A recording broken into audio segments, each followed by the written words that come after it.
누가복음 5장 1절 말씀부터 11절 말씀 내용 파악하시면서 합독하겠습니다. 시작.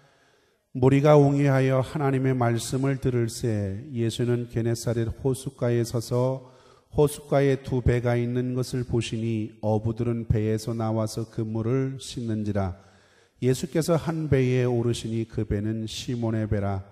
육지에서 조금 뛰기를 청하시고 앉으사 배에서 무리를 가르치시더니 말씀을 마치시고 시몬에게 이르시되 깊은 데로 가서 그물을 내려 고기를 잡으라. 시몬이 대답하여 가로되 선생이여 우리들이 밤이 맞도록 수고를 하였으되 얻은 것이 없지만은 말씀에 의지하여 내가 그물을 내리리이다 하고 그리한즉 고기를 애운 것이 심히 많아 그물이 찢어지는지라. 이에 다른 배에 있는 동물을 손짓하여 와서 도와달라 하니 저희가 와서 두 배의 채움에 잠기게 되었더라.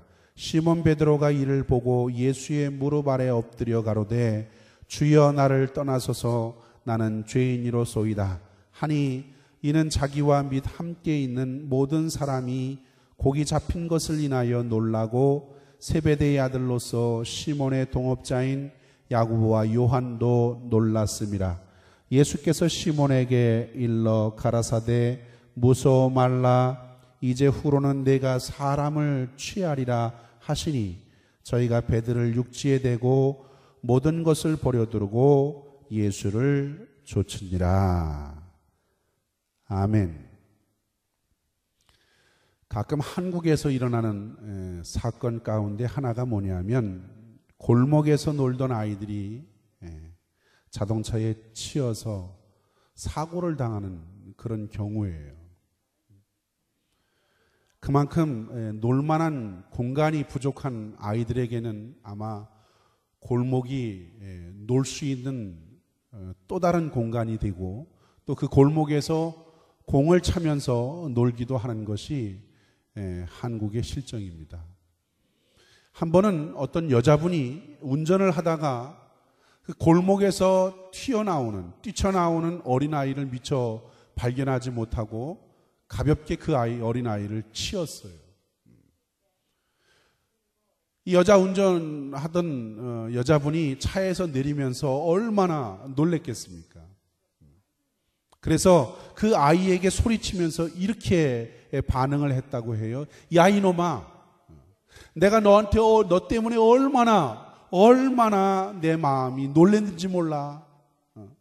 그래 도대체 너희 부모는 교육을 어떻게 시켰길래 차가 뛰어나오는데도 그것을 보지 못하고 이렇게 사고를 당하냐. 그러면서 이 여자는 화를 내면서 그 아이를 마구 다구쳤다고 얘기합니다. 그리고 나서 얼마 전에 시간이 지난 뒤에 이 운전하던 이 여자의 딸아이가 교통사고를 당했어요. 그랬을 때 이 여자는 사고를 낸 그 운전자를 향해서 화를 내면서 이렇게 이야기를 했다고 합니다. 아니 도대체 당신은 눈이 있는 거야 없는 거야? 어떻게 운전을 했길래 내 아이를 이렇게 다치게 만들었느냐? 그러면서 운전도 못하면 차를 가지고 나오지나 말든지 또 이렇게 자기 딸아이를 친 그 운전자를 향해서 화를 냈다는 거지요. 여러분 가만히 생각해 봐요. 우리는 살아가면서 참 많은 일들을 당합니다. 또 많은 문제들을 경험하지요. 그런데 그 문제들이 더 큰 문제를 일으키는 그 모습이 뭐냐면 모든 것들을 자기 입장에서만 생각한다는 거예요. 자기 입장에서만 평가하고 자기 입장에서만 판단하기 때문에 문제는 더 큰 문제를 만들어낸다는 것입니다. 자기 중심의 척도로 남을 평가해요. 자기의 생각대로만 남을 판단하기 때문에 자기의 기준에서 어긋나면 자기의 생각과 또 다르면 그것 때문에 상대방을 원망하게 되고 그것 때문에 상대방을 미워하게 되고 때로는 그것 때문에 내 삶에 불평과 원망이 생기고 더 나아가 그것 때문에 절망하고 좌절에 빠지는 그런 모습들이 있다는 얘기입니다. 여러분, 이것은 우리의 신앙에서도 마찬가지예요. 자기가 기준이 되면 문제에 대한 답을 찾을 수가 없다는 것입니다. 신념은 내 생각과 그리고 내 기준을 가지고 살아가는 것이지만 우리는 신념을 가지고 살아가는 사람들이 아니지요.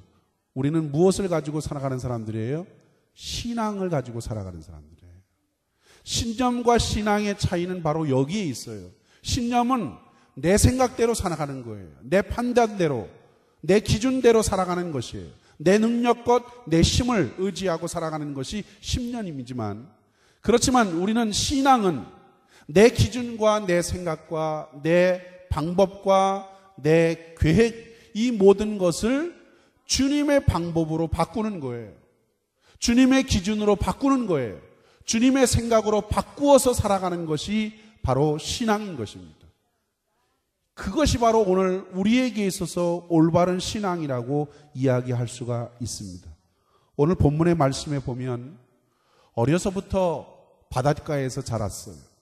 그리고 어려서부터 고기 잡는 법을 알았던 베드로, 아마 그는 고기 잡는 것이라면 베테랑의 사람이었을 것입니다.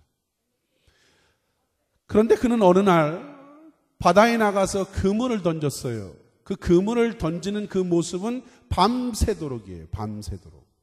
정말 자기에게 최선을 다한 그런 수고의 노력에도 불구하고 한 마리의 고기도 잡지 못하고 부둣가에 나왔습니다. 여러분 한번 생각해 보세요.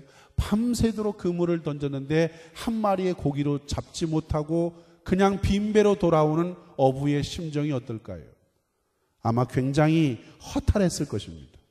그런데 부둣가에서 빈 그물을 싣고 있었을 때에 예수님이 그를 찾아오셨어요. 아마 이들은 밤새도록 고기를 잡는 수고에 아마 몹시 지쳐 있었을 것입니다. 또 더군다나 밤새도록 자신들의 경험을 의지해서 그물을 던졌기 때문에 분명히 고기가 잡힐 줄 알았는데 한 마리의 고기도 잡지 못한 그 사실 때문에 아마 그들의 마음은 더욱 지쳐 있었을 것입니다. 이런 그들의 마음의 허탈감과 그리고 낙심의 상태에서 모든 것을 포기하고 그물을 정리하고 있었을 그때에 주님이 그 자리에 찾아가셔서 그들에게 뭐라고 말씀하시냐면 깊은 데로 가서 그물을 내려 고기를 잡으라. 주님께서 이렇게 말씀하셨습니다. 사실 예수님의 이 말씀은 어려서부터 고기를 잡던 어부의 풍부한 경험에 비추어 볼 때 전혀 이치에 맞지 않는 말씀이에요. 물고기는 새벽에 많이 이동하는 것으로 그렇게 알려져 있습니다. 한낮이 되면 뜨거운 태양빛 때문에 고기들은 자꾸 어때요? 물 밑으로 들어가게 돼 있어요. 근데 지금의 시각을 보면 얕은 물가에서 그물을 던져서 고기를 잡을 수 있는 그런 시각이에요. 그런데도 불구하고 주님은 지금 뭐라고 얘기해요? 얕은 가에 가서 그물을 내려서 고기를 잡으라고 얘기하지 않고 정반대로 깊은 데로 가서 그물을 내려 고기를 잡으라고 이야기하고 있다는 것입니다. 이 말씀은 지금의 이 시점에서 어부들의 상식으로서는 도저히 납득이 가지 않는 말씀이에요. 더군다나 가만히 생각해 보세요. 예수님은 고기를 잡는 어부도 아닙니다. 그렇지요? 예수님은 고기를 잡던 어부도 아니었어요. 어쩌면 고기를 한 번이라도 잡아본 경험이 없는 분이에요. 예수님의 옛 직업이 무슨 직업이었어요? 목수일을 하는 직업이었어요. 그것은 이미 그 지역에 많은 사람들에게 알려져 있는 그런 예수님의 직업이지요.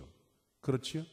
그런데 그럼에도 불구하고 이 어부들이 예수님의 말씀을 믿고 그 말씀을 의지해서 그물을 내리더라라는 것입니다.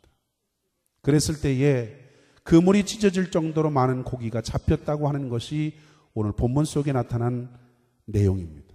여러분, 제자들이 축복을 받은 이유가 바로 여기에 있었다라는 거예요.